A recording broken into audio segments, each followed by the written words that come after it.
জীবনকে, নিজের মনকে 4টি প্রশ্ন করবেন। যেই দিন এই 4টি প্রশ্নের উত্তর ফিল আপ হয়ে যাবে, সেই দিন থেকে আমরা আল্লাহর প্রিয় বান্দা হওয়া শুরু করব। 1 নম্বর প্রশ্ন, কে পাঠালো? 2য় নম্বর প্রশ্ন, কেন পাঠালো? 3য় নম্বর প্রশ্ন, কি করছি? 4র্থ নম্বর প্রশ্ন, কি নিয়ে যাব?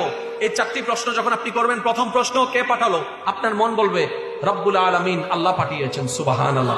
এবার আপনি যখন 2য় প্রশ্ন করবেন কেন পাঠালো, তখন আপনার মন বলবে আল্লাহ আমাকে পাঠিয়েছেন আল্লাহর ইবাদত করার জন্য, দ্যাট মিন্স আল্লাহর সৃষ্টির সেবা করার জন্য, দ্যাট মিন্স আল্লাহর দিকে তাকিয়ে আল্লাহর সমস্ত সৃষ্টিকে ভালোবাসার জন্য, সুবহানাল্লাহ, আল্লাহকে খুশি করার জন্য।